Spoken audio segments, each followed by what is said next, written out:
Hey there, my name is Jacob Kauffman. Thanks for signing up to make some phone calls to elect Democrats in 2020. You can do this in a group with others or at home by yourself, like I'm doing right now. We've got a short video for you to watch that'll explain how to log on and start making calls. We're going to call likely Democratic voters who don't vote that often. We're reaching out to them now, early on, so that we can start the conversation. We'll be following up with each voter in the months to come. This is an initial short conversation. We're being smart and laying the groundwork for future calls, door knocks, and candidate-based outreach, but we don't want to overreach on these initial calls to this group of voters. All campaigns will save time and money if they have up-to-date, accurate information about who to contact and what phone numbers work. It'll also help generate some turnout for this March primary election coming up and beyond. So thank you, though, for deciding to do something about the 2020 election and turning your energy into passion into some action and taking things to your own hands. So enjoy this training video to come, enjoy your calls on this phone bank tonight, and help spread the word and let us know how it goes. Thank you.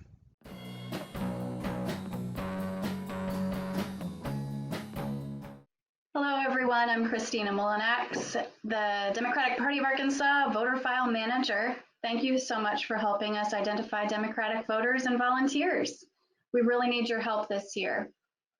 I'm going to walk you through how to set up an action ID, how to access Open VPB, and how to use the survey responses so that we can have the data available immediately as soon as you phone bank. Here we go. You can see here that I've got Action ID pulled up. And if you just type into your browser, that's accountsprimary.ngpvan.com, you'll get this login screen. And if you have an Action ID, that's wonderful. That's what you're going to need in order to access the VPB. If you don't have an Action ID, you will click on Create an Action ID and just follow the prompts to set up an Action ID. It's quick and easy, and this Action ID will follow you for life. You can use it on any campaign going forward. So I encourage you to use just your personal email address and just follow the prompts and set up your Action ID.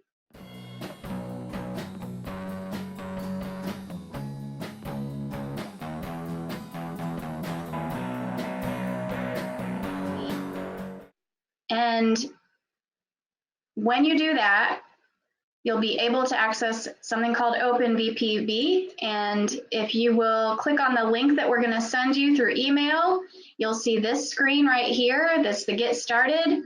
Or if you just type in openvpb.com, it will prompt you for a code that looks a lot like this code up here in the browser, in the search window here. But you don't have to type in any of those. It's a lot of numbers and letters, as you can see. So we'll be providing you with a link and it'll bring you right to this screen. And if you're logged in already with your Action ID, then you'll be able to just get started. And if you're not, then it'll prompt you to log in and you'll hit Login.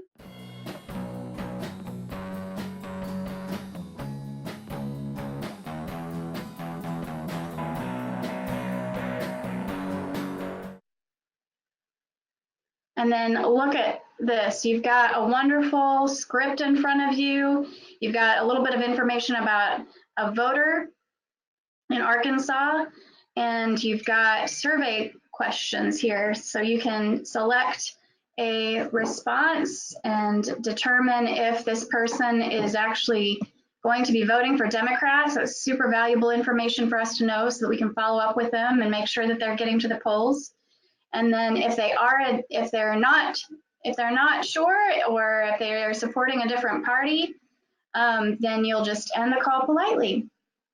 If they are a Democratic supporter, you'll move into a volunteer ask. So you'll let them know, hey, we've got to do everything we can over the next few years if we're going to get people elected who represent our values, and we need people like you to help out.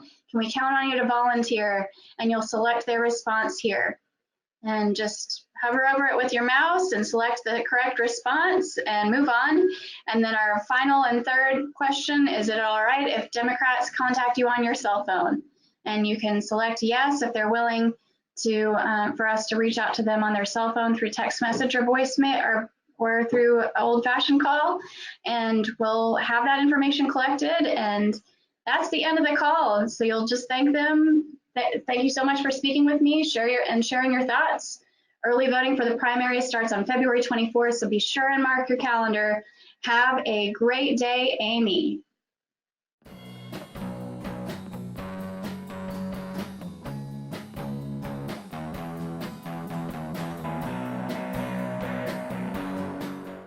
If you are unable to get in touch with Amy, you will click on this button here, and then you'll have responses, except it won't. You'll have to unselect any if you had selected survey responses and click I couldn't reach Amy.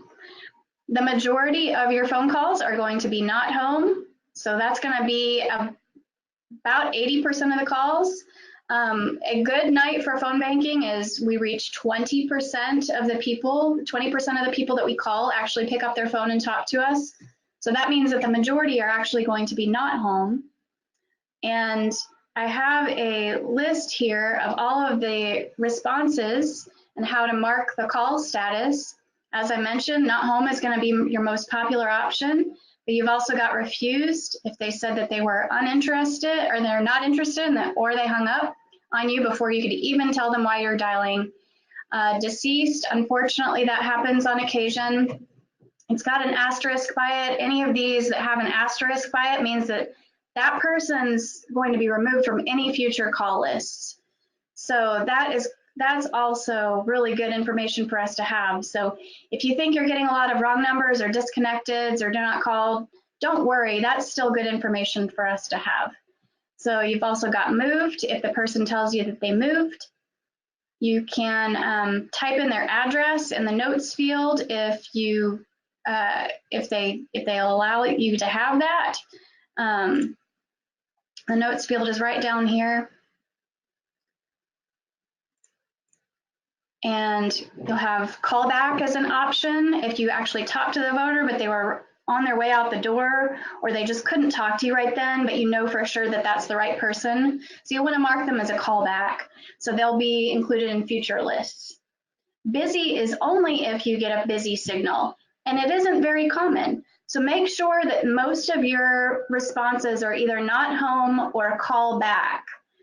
Busy is just not going to be, you're mostly going to get voicemails. So you're usually not going to get a busy signal. Just know that. Wrong number, you're going to get some wrong numbers. And if you do that, just let them know, sorry to trouble you, be real quick and polite and move on.